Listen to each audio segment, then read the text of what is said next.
Good evening, everybody.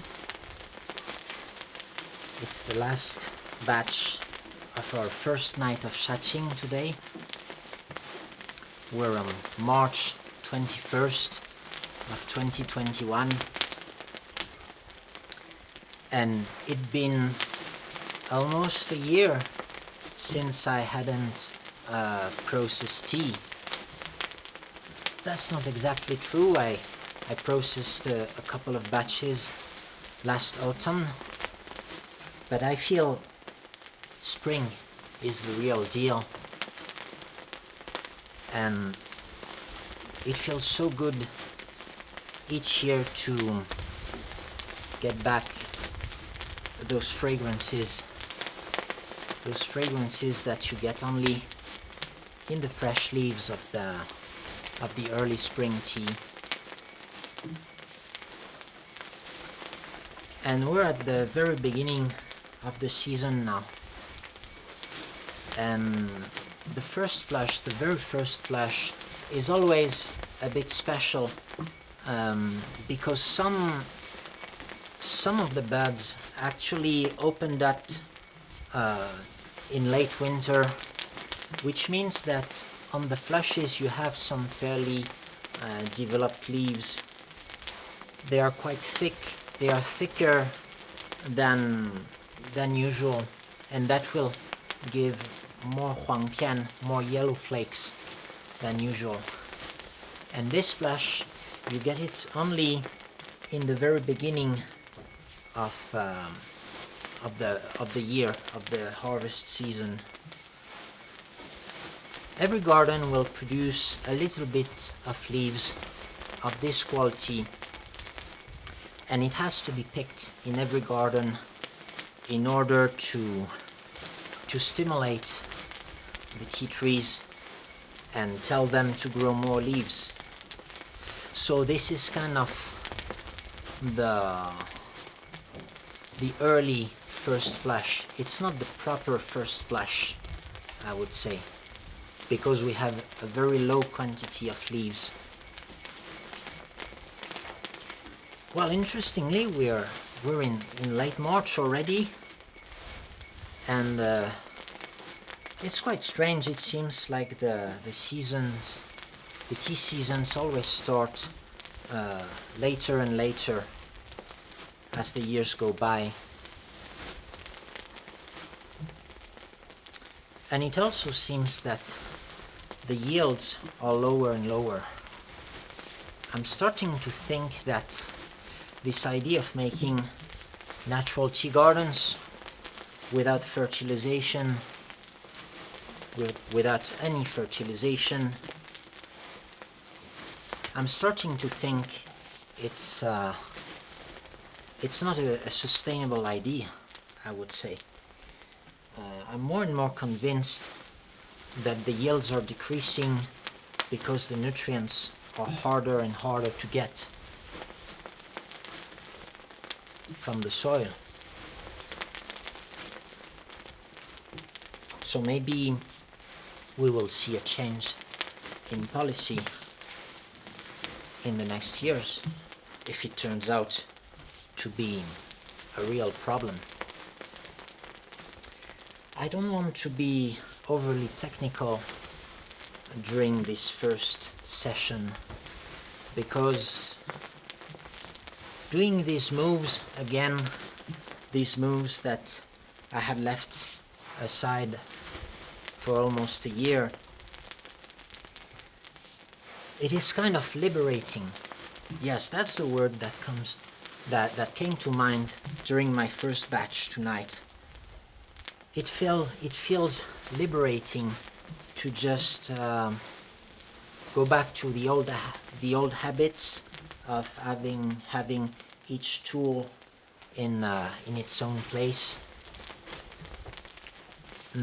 doing the same moves that we've been doing for the past 5 years for me, and 10 years for Yubai. And so I'm really happy to be back behind the wok The walk gives you a couple of things that are valuable. You get to do some mild exercise. Once you're used to it, it's not overly physical, but just enough to keep your muscles somewhat steady and entertained, I would say.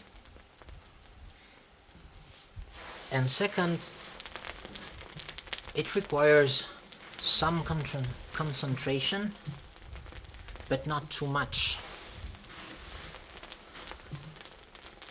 Not too much so that your mind can keep wandering,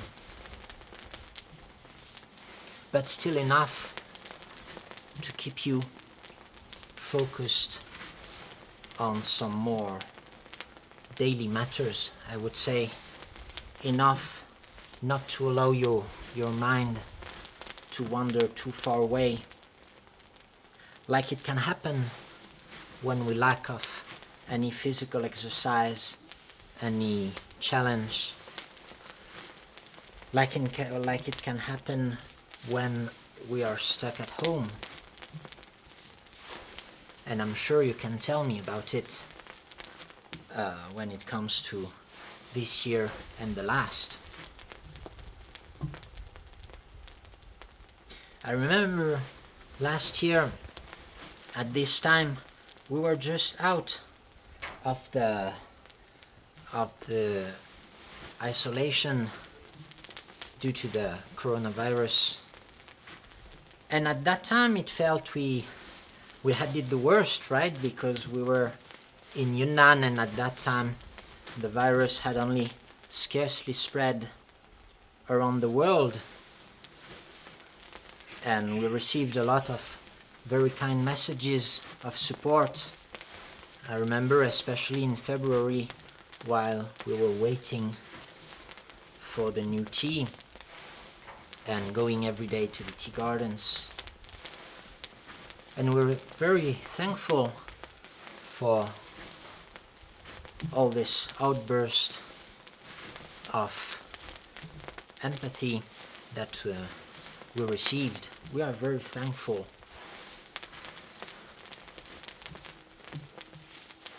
But of course, this crisis took an unexpected turn, at least for the optimist. And it spread worldwide, and in the end, it seems that the best place to be in 2020 and 2021 might be Yunnan, because we have no specific restrictions here. And so now it's up to us to prove maybe our empathy to the world. And it's a bit hard to do, honestly. I don't know why. Sometimes it can be hard to make a connection with what's happening in the world while everything is so quiet and normal in Yunnan. But when drinking tea, it's good to have a thought for people all over the world who are also drinking that tea. And when I am making this tea, well, maybe this tea you see in this video will end up in your cup someday. And well, that's what's interesting about the goods. They travel much more than people, and they too can tell a story.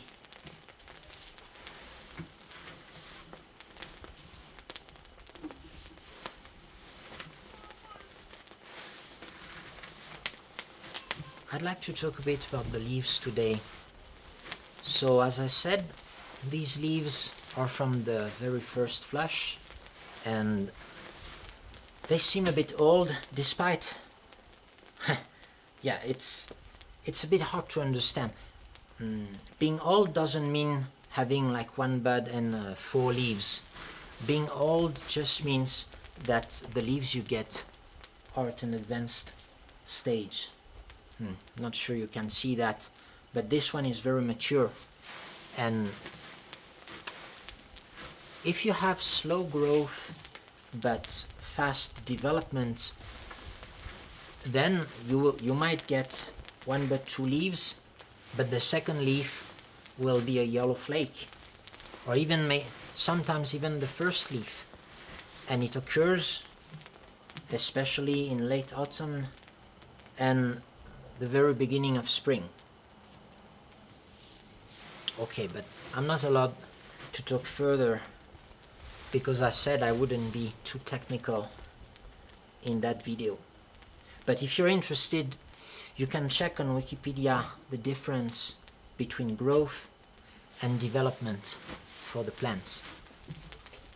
This is a crucial concept to understand.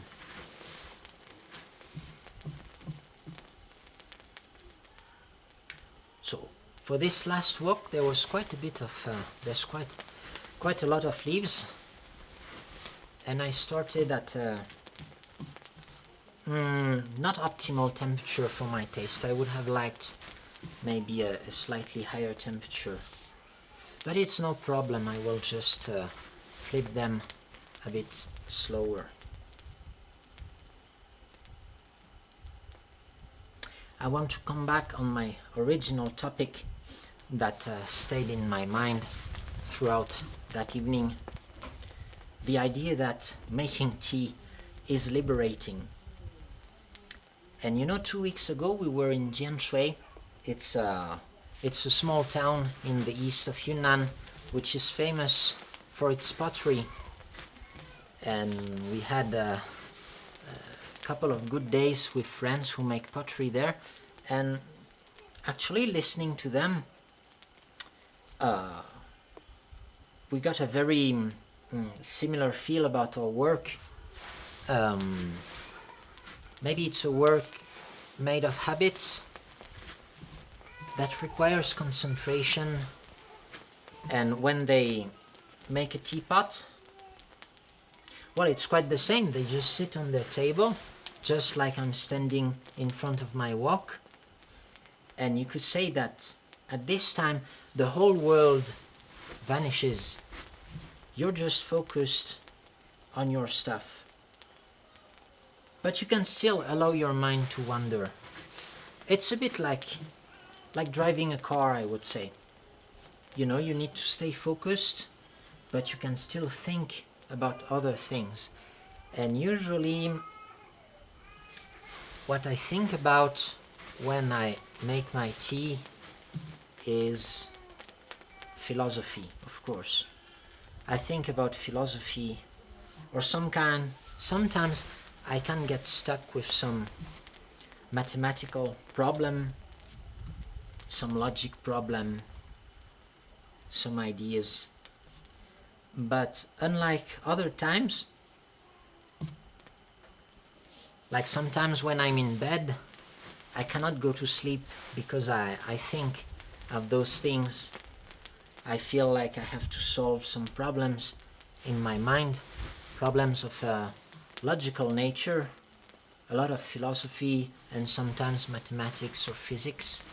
But when I'm on my walk, I just feel like I think in a clearer way, and I don't get too embezzled in the chaos of knowledge.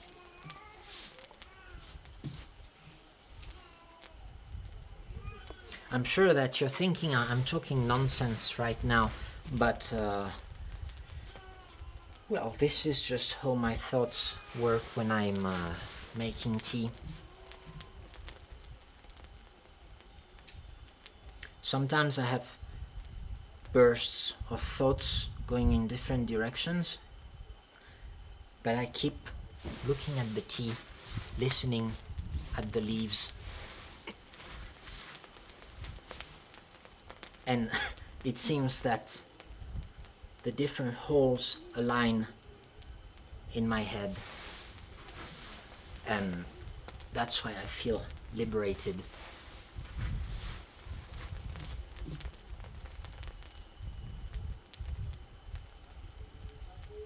Maybe it's because when I'm making tea, I stop to worry, so I can have different trains of thoughts and still somehow be satisfied, not be frustrated by not being able to solve them.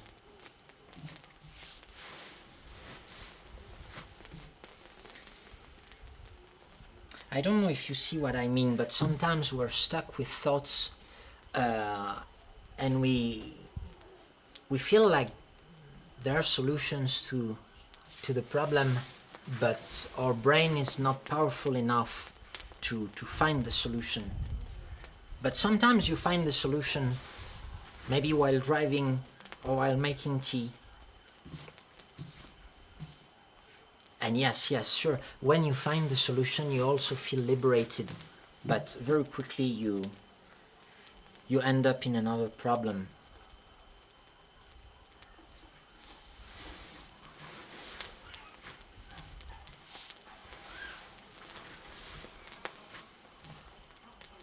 But when I think I'm getting lost in my thoughts and making tea, it's not a problem. I just need to open the eyes, open my ears, listen to the tea cooking, looking at the leaves, looking them turn yellow, flipping them a couple of times, and everything is straight again in my mind. This is why it's liberating. And so, if you're stuck at home with that kind of runaway thoughts in your mind, I suggest you do something like cooking tea, or maybe making some pottery, or drawing, or washing the dishes. That's also a great work.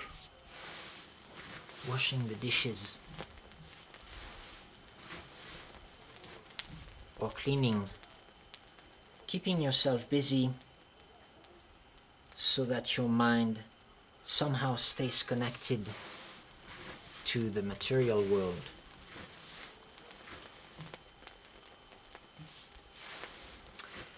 And I'm happy during the early spring season, because life is very simple. You wake up, you check on your tea, the tea you made in the past days, you drink some tea, you go to the mountain, get some tea, get some fresh leaves, you go back home, you wither the tea, you collect the tea, you drink the tea again, you warm up the woks, you go collect tea, and you cook tea. And it's a very simple life. Sure, we have visitors, we have customers, but this is also great. Sometimes we have to manage both the tea making and the people visiting.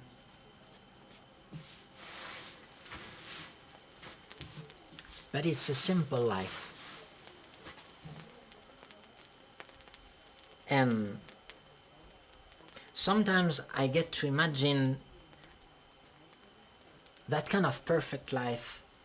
Well, of course it wouldn't be perfect, but an idealized life where I would have no responsibility apart from making tea, and have that early spring life every day. And sure, it can be a bit tiring to do that every day, but your body gets used to it, and in a way maybe it's an easier life than doing tea business. You just wake up, look at the tea gardens, look at the tea leaves, and just make tea every day. That could be a great retirement plan, actually. You just make the tea. You don't need to sell the tea. You can only share it maybe with your friends.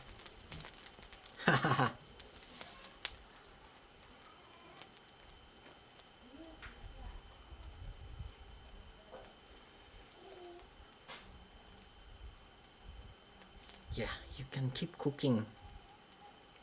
Sometimes I like to talk to my tea, but I try not to have people notice it, so usually I don't talk out loud.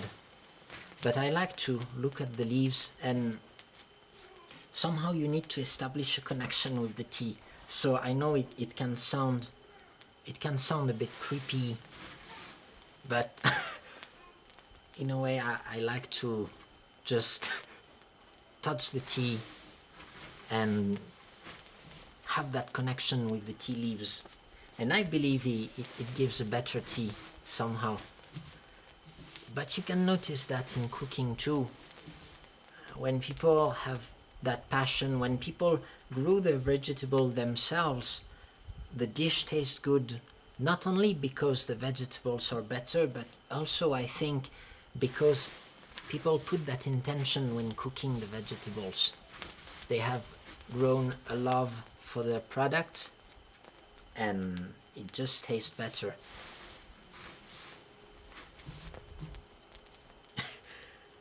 I'm pretty sure what I'm saying maybe is not true, but I'd like it to be true, actually, and I can make it true in my mind, at least when I drink my tea.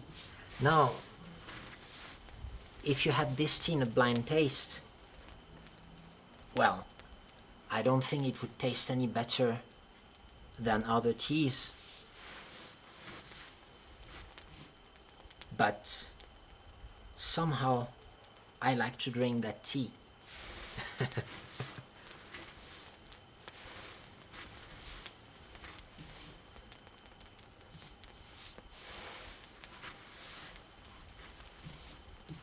You can see its color change. So when you start it's very green, and now it's getting more yellow with different shades. And now that the wok is turning almost silent, I can put my hands on the wok, listen to that sound, and sometimes flip the leaves.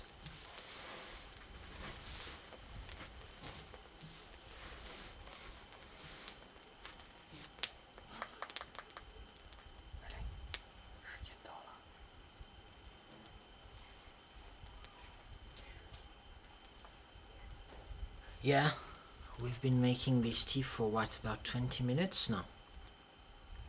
But I think we can still keep on going a little more, just for for the sake of it.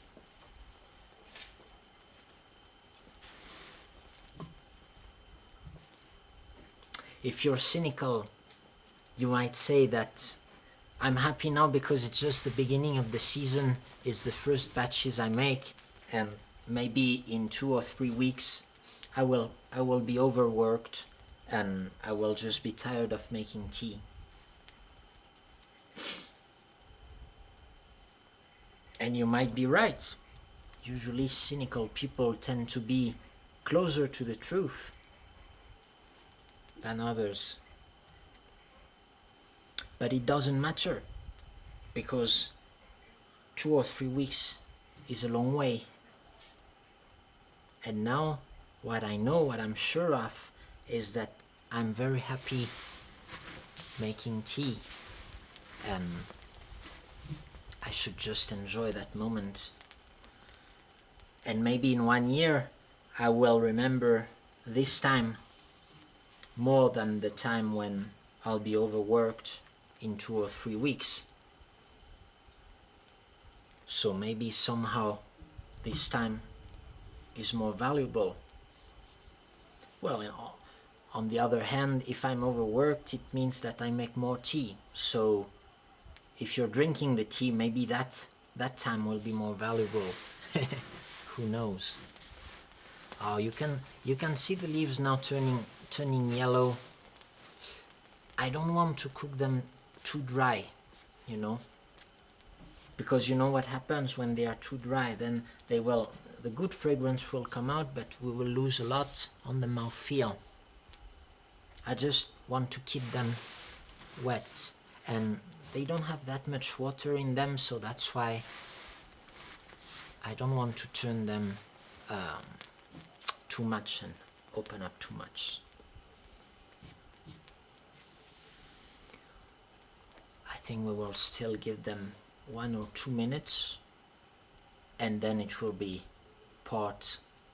time to part our ways, at least for the night.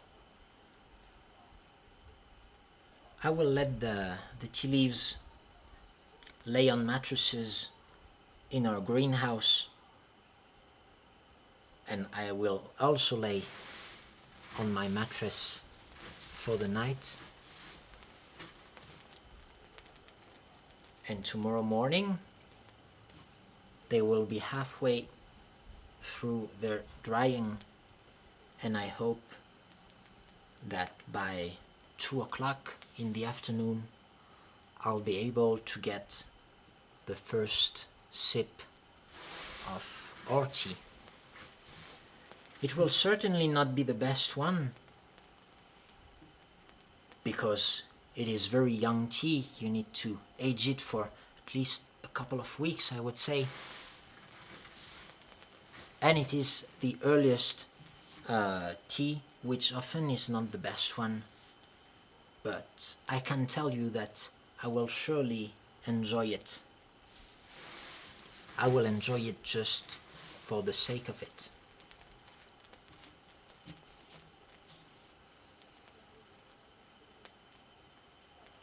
I don't know if you got anything from this rumble, but at least I achieved something. I cooked a batch of leaves. You have enough leaves here for what, maybe 200 sessions? So I guess that's pretty good.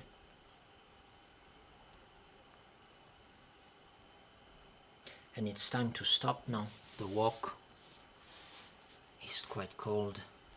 Wow, it's not super hot. So we're gonna call it a night. Thank you for watching, and I hope to see you soon. Or at least I hope you'll be able to drink this tea. Goodbye.